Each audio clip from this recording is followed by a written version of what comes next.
Bryan McClendon is back at Georgia, one of the best, honestly, one of the best recruiters and developers that Georgia's had this century.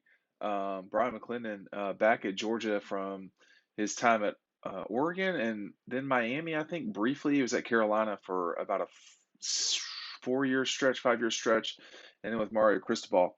This is really important news for Georgia. Bryan will be the receivers coach at Georgia. This is something that's been coming for about 5 days at minimum, probably much longer than that. But there's been discussion of it for some time. But I was talking to somebody Thursday who didn't think it was done, but thought it was hopeful that it was on the way. So the return of Bryan to the Dogs is a real important thing, I think, at receiver.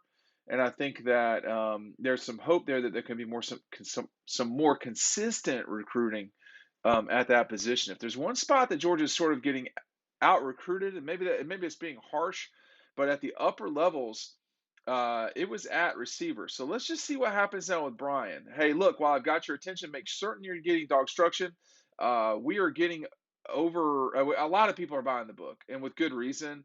If you're seeing us on Facebook or Twitter, or wherever you see us, Instagram, you're seeing some of the images we got out there. These are stuff other people just don't have.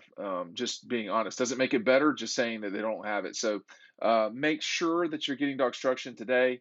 Clicking down below, we're going to press this week. So get it now before I have to do a second run of books. Bryan McClendon, if you read the article that I wrote on Dog Post, is so okay. So if you don't know who Bryan McClendon is, let me give you the brief backstory. So Bryan signed, I think, in the '01 class at Georgia, and started or the '02 class. I cannot recall off the top of my head, but he did play on the '02 class. So he was there 2, 3, 4, 5 was his last season, and him and Tim Jennings and Demario Mentor, DJ Shockley. It's all this same group of guys. And Bryan McClendon is a winner, okay? Period. Won 2 conference championships while he was at Georgia as a player, and then just proved what he could do once he got into the coaching world with the signing of this murderer's row of guys. Now stick with me here because I'm clicking over to the story on Dog Post. These are back to back to back in some cases classes. He's Isaiah Crowell was the toughest guy to figure out where he was going that I've covered in recruiting. And Bryan got him to sign with Georgia. That was a tough one. But he pulled that off. And then a season later, signed 5-star Keith Marshall and Todd Gurley. That was about as good a group of running backs to sign in a back-to-back class until 2 classes later when he signed Nick Chubb and Sony Michel in 2014. So in a stretch of, I think it was 4 years, 4 classes, he signed Isaiah and Keith, Todd, Nick, and Sony. The only guy in that group that has not had an NFL career multi-year is Keith. Now, I might be wrong about that, but I think Keith was only there for a year in the league. So that was because of injuries. Let's just be straight up about it. If Bryan can do with receivers what he did with the running backs, that's going to become Georgia's either strongest position or one of the strongest positions. The guy understands how to relate to people. Grew up in Atlanta, went to Mays, which is in West Atlanta, Benjamin E. Mays High School, Raiders, which is a good, talent heavy area of the city at times, or metropolitan Atlanta at times. Went to Georgia, wanted to make his own legacy in Athens. His father was a very talented running back, and I would say at this stage he has made his own legacy and beyond. But I don't, in dealing at Georgia, because my time covering the team has mirrored Bryan's time either on the team or in the staff with the staff. And there are Thomas Brown is well thought of Bryan McClendon is well thought of. Mike Bobo is too, but Mike is older than those guys. And you know, BMAC and Thomas, this is sort of another story for another time. But BMAC and Thomas were uncomfortable with the way the 2015 season wound down. And they can speak for themselves about that. I don't want to overdo it, but um, Bryan has always been a stand-up guy. He has been a great recruiter, elite recruiter, and I think that there was some frustration.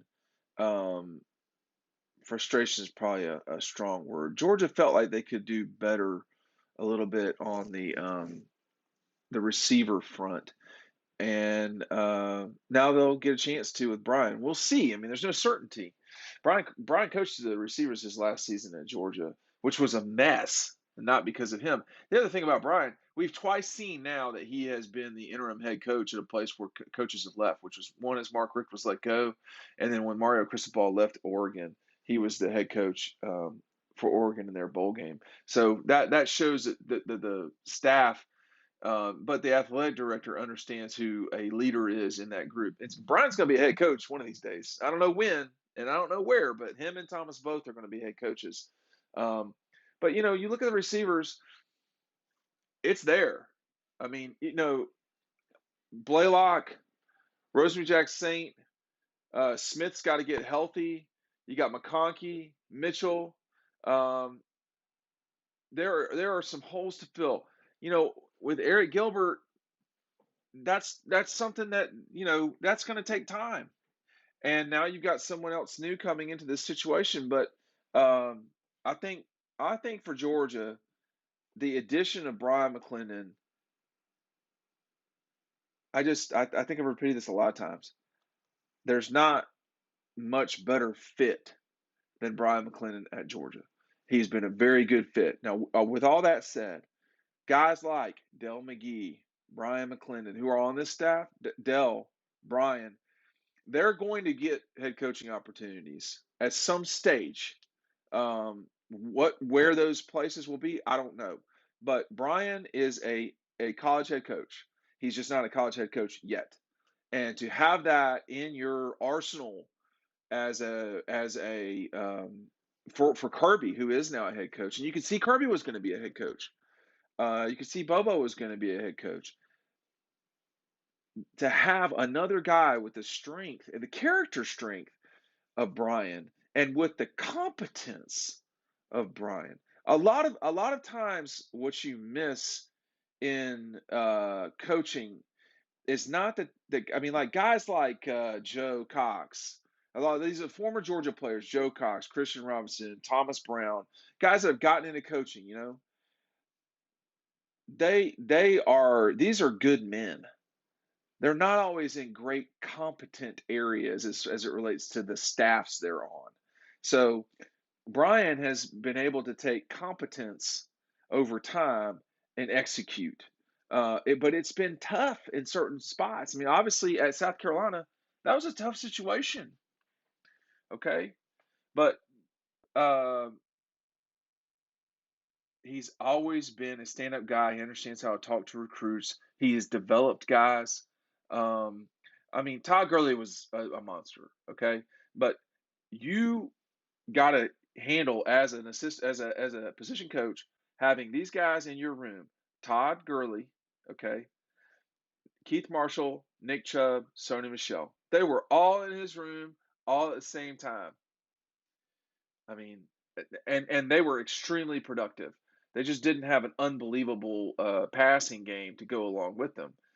And yet they still scored a ton of points. So keeping all those guys happy is tough. It is tough.